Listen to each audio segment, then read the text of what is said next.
और चलिए एक और बड़ी खबर की ओर रुख करते हैं। देहरादून से की बड़ी खबर रहेगी, जहां उत्तराखंड में त्रिस्तरीय पंचायत चुनाव को लेकर तैयारियां शुरू हो गई हैं। कर्मचारियों का प्रशिक्षण का यह सिलसिला भी शुरू हो चुका है।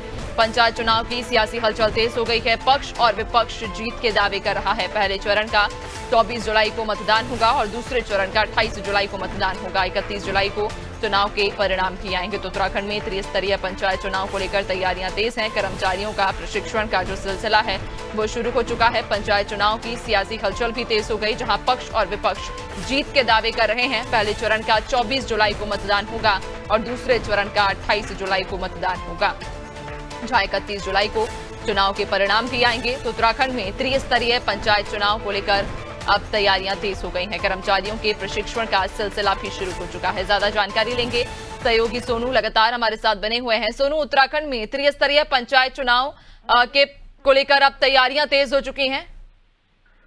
देखिए, राजनीतिक दलों के स्तर पर भी जो तैयारियां हैं वो की जा रही हैं, उनकी रफ्तार बढ़ गई है। और जो राज्य निर्वाचन आयोग के स्तर से की जाने वाली तैयारियां हैं वो भी उनको भी अंतिम रूप दिए जाने की कवायद शुरू हो गई है।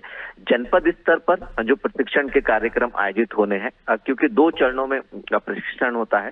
राज्य निर्वाचन आयोग के स्तर से जिन कर्मचारियों को चुनाव के ड्यूटी में तैनात किया जाता है, उनके जो मुख्य अधिकारी इन कर्मचारियों के होते हैं उनमें उनको पहले से प्रशिक्षण दिया जाता है। और मतदान की प्रक्रिया संपन्न कराने के लिए उससे पहले जनपद स्तर पर जो पहले चरण के मतदान होगा उसके लिए कई जनपदों में प्रशिक्षण पहले से शुरू हो चुका है। कुछ में आज से प्रक्रिया शुरू हो रही है और कुछ में अभी होना बाकी है, क्योंकि कुछ ऐसे इलाके हैं जहां पर दूसरे चरण में मतदान होगा।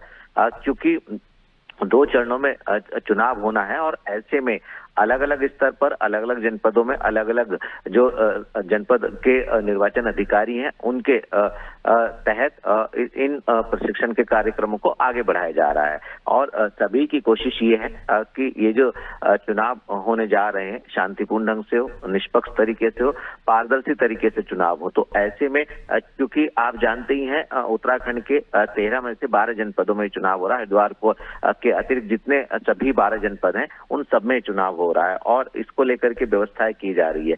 बरसात को ध्यान में रखते हुए, वर्षा की स्थिति को ध्यान में रखते हुए, मौसम के पूर्वानुमान के तहत जहां भी जिन क्षेत्रों पहले चरण के दौरान अगर कहीं पर मौसम का मिजाज बदलता है तो इसके लिए हेलीकॉप्टर की भी मदद ली जाएगी। और एक जो जनपद स्तर के अधिकारी हैं उन्होंने जो प्लान बनाकर राज्य निर्वाचन आयोग को भेजा है उसके तहत अतिरिक्त व्यवस्था जो है वर्षा के लिहाज से की जाएगी। तो इन चुनावों को पारदर्शी तरीके से कराने के लिए सरकारी तंत्र, खासतौर से राज्य निर्वाचन आयोग और जनपद की जो टीमें हैं निर्वाचन से संबंधित, वो सभी इस कवायद में जुटी हैं। और राजनीतिक दलों ने भी अब जीत के दावे करने शुरू कर दिए हैं। इसको लेकर के बयानबाजी भी शुरू हो गई है और जीत के दावे भी किए जा रहे हैं। बिल्कुल, यानी कि त्रिस्तरीय पंचायत चुनाव को लेकर अब तैयारियां शुरू हो चुकी हैं। कर्मचारियों के प्रशिक्षण का ये सिलसिला भी अब तेज हो चुका है। लेकिन अगर हम बात जमीनी स्तर पर सरगर्मियों की करें सोनू, तो फिलहाल क्या कुछ समीकरण नजर आ रहे हैं? देखिए, अभी चूंकि कुछ ऐसे इसमें प्रत्याशी हैं जो निर्दलीय रूप से चुनावी मैदान में, और कुछ एक ऐसी भी सूचनाएं हमें मिली हैं। नैन्सी के पिथौरागढ़ की एक इलाका है जहां से निर्विरोध भी कुछ प्रत्याशियों का चयन कर लिया गया है। तो ऐसे में निर्विरोध अगर उनको निर्वाचित कर दिया गया है तो आप समझ सकते हैं। दूसरा एक सीमित क्षेत्र है। हम इस बात को भी बयां कर रहे हैं कि जो उत्तराखंड के 13 जनपद उसमें से 12 में ही ये चुनाव हो रहे हैं। तो ऐसे में सत्ताधारी पार्टी को लेकर के विपक्ष के तमाम जो नेता हैं वो कई सवाल भी खड़े कर रहे हैं, जबकि सत्ताधारी पार्टी की तरफ से बार बार इस बात को कहा जा रहा है कि एक व्यवस्था के तहत पारदर्शी और खास तौर पर जो है ये चुनाव संपन्न कराए जा रहे हैं। और जो पार्टी के समर्थित प्रत्याशी हैं उन पर ज्यादा फोकस हो रहा है। कुछ ऐसे पार्टी के समर्थित प्रत्याशी हैं पक्ष विपक्ष के, जिनके आधार पर दोनों ही राजनीतिक दलों के जो प्रतिष्ठित स्तरीय नेता हैं वो जीत के दावे कर रहे हैं। तो ऐसे में जो लगातार राजनीतिक सरगर्मियां हैं ये भी तेज होती हुई नजर आ रही हैं और जो व्यवस्थाएं हैं उनको तो अंतिम रूप दिया ही जा रहा है। अब देखना होगा ऐसे में कि सत्ता पक्ष के जो समर्थित प्रत्याशी हैं इस तरह से इस स्तरीय पंचायत चुनाव में जो चुनावी मैदान में है,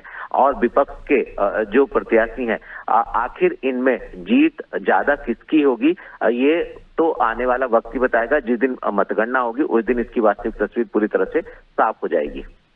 बिल्कुल, यानी कि अब जल्द ही जब चुनाव के परिणाम आएंगे उसके बाद ही हालांकि तस्वीर साफ होगी, लेकिन जमीनी स्तर पर तमाम जो प्रत्याशी हैं वे दमखम के साथ में खड़े हुए हैं। बहुत शुक्रिया आपका, बने रहिएगा और भी आगे आपसे अपडेट्स लेंगे।